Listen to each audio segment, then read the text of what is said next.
নমস্কাৰ মোৰ ইউটিউবৰ বন্ধু বান্ধৱীসকল, আমাৰ তৃতীয়টো ব্লগলৈ আপোনালোকক স্বাগতম জনাইছোঁ।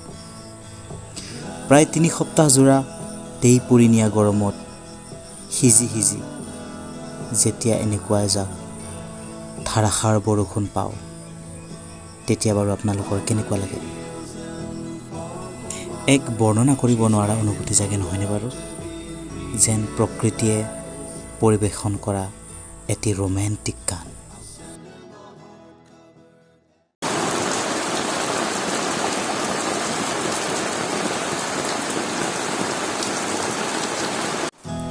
যোৱাকালিৰে পৰা ধাৰাসাৰ বৰষুণ। এতিয়া পূৰবৰ স্কুলৰ সময় হৈছে, কেনেকৈ লৈ যাওঁ?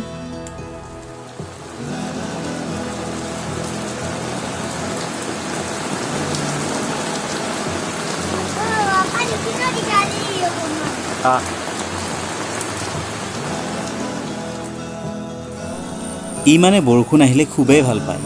পানীখিনি গিলাচত ভৰাই ভৰাই সাঁচি ৰাখিব খোজে, যেন এইখিনি পানী নহয়, পেট্ৰল আৰু ডিজেল। এতিয়া পূৰবক স্কুলত থৈ আহোঁ।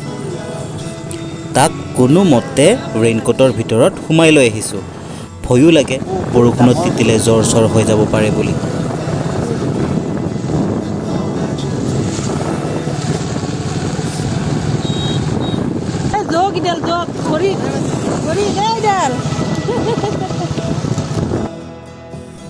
এইখন হৈছে আমাৰ ঘৰৰ কাষৰে বজাৰ।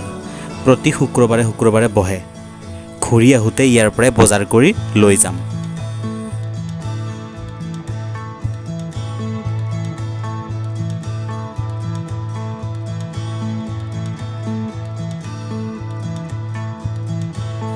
আজি যিহেতু বৰষুণৰ বতৰ, তিতিয়ে বজাৰলৈ গ'লোঁ আৰু বজাৰলৈ গৈ তাত এটা বস্তু দেখা পালোঁ, বাঁহৰ গাজ।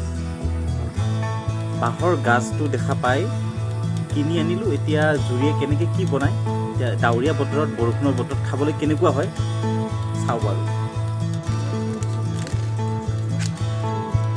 এইটো হৈছে বাঁহৰ গাজ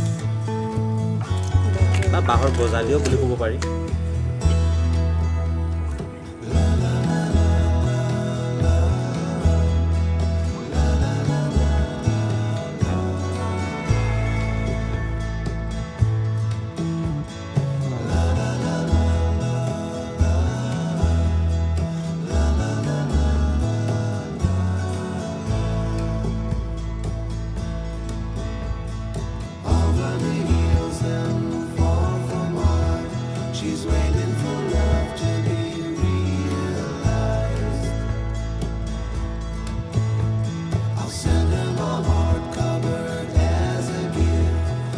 অলপমান সময়ৰ কাৰণে বৰষুণটো এৰিছিলে, কিন্তু এতিয়া চাগে আৰু আহিবই।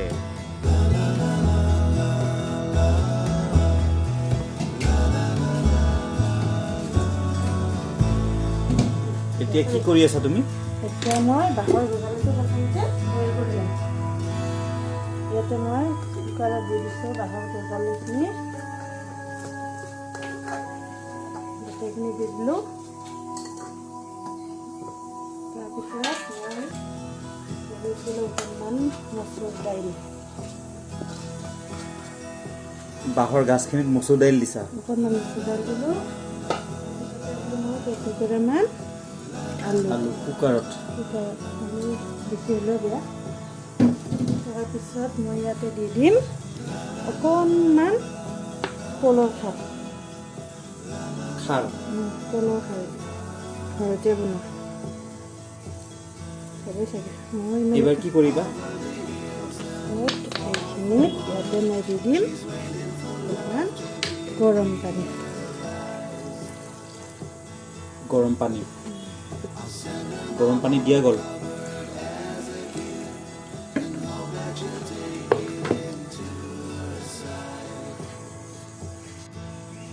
এতিয়া কি দিবা? অকণমান নিমখ, বইল কৰাৰ কাৰণে আৰু পিছত আকৌ দিম। মই নিমখ দিলে সোনকালে সিজে ন? সেইটোৱে, আৰু অকণমান ভিতৰত সোমাই ধুনীয়াকৈ নিমখটো। মই গেছটো জ্বলাই দিলোঁ। 3টা চিটি মাৰিলে তিনিটা চিটি মাৰাৰ পিছত হৈ যাব।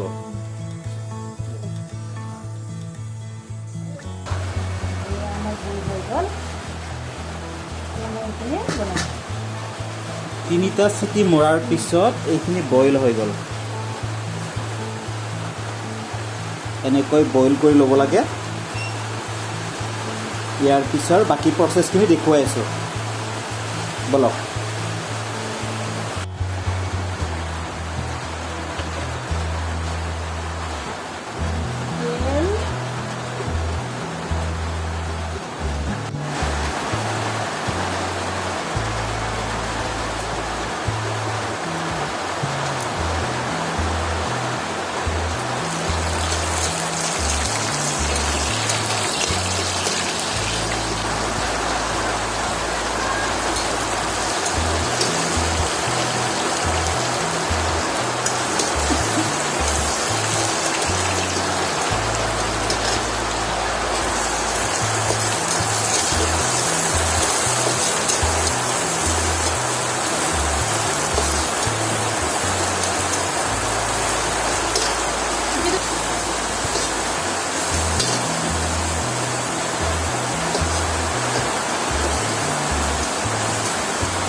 তেল, মজা। কি দিলা এইমাত্ৰ তুমি? জিৰা পাউডাৰ। তাৰপিছত মোৰ এয়া জাব্ৰাং আৰু হেৰি মিক্স আছে, জাতিবালা। জাতি জালুক আৰু কি আছে? জাব্ৰাং। জাব্ৰাং।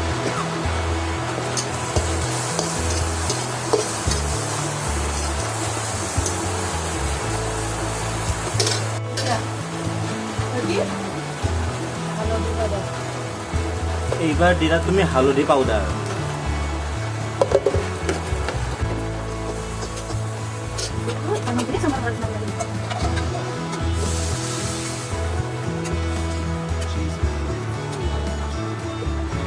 কেৰাহীত আহি গ'ল আমাৰ মেইন হিৰো বাঁহৰ গাজ। গোন্ধটো ধুনীয়া হৈছে।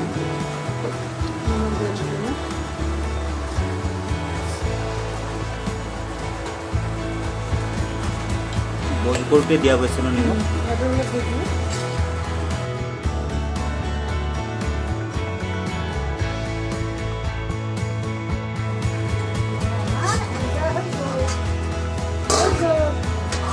কালাৰটো বৰ ধুনীয়া আছে দেই, আৰু গোন্ধটো ভাল লাগিছে। এয়া ৰেডি হৈ গ'ল বাঁহৰ গাজৰ চুপ। আজি আৰু লগত আছে আমাৰ গাহৰিৰ মাংস।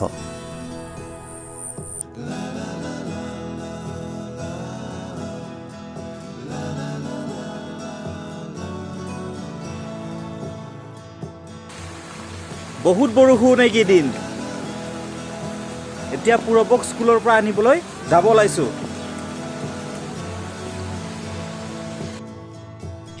স্কুলৰ পৰা আহিয়ে তাৰ আৰম্ভ হৈ গ'ল বৰষুণৰ পানী ধৰা খেলখন। আৰু মাকজনীও চাগে পাহৰিয়ে গ'ল তাই যে এতিয়া সৰু ছোৱালী নহয়।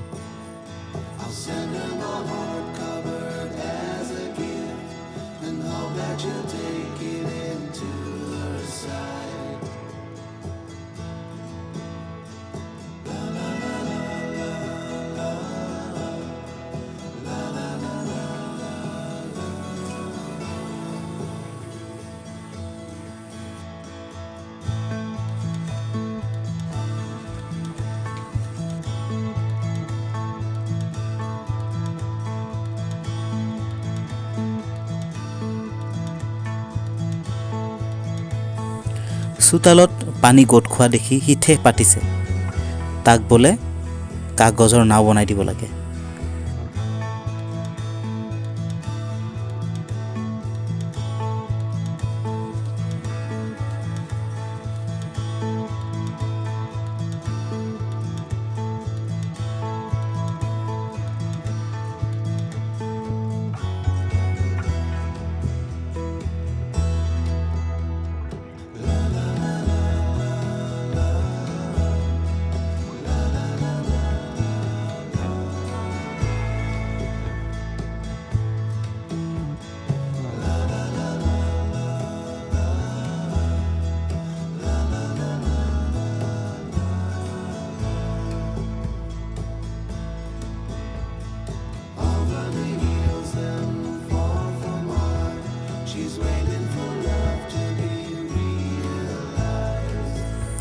এইজনী ৰিয়া আমাৰ ডাঙৰ বাইদেউৰ ছোৱালী। তাই সদায় আবেলি পৰত আমাৰ ঘৰলৈ আহে আৰু পূৰবে আবেলি পৰটো তাইৰ সৈতে খেলিয়েই কটায়।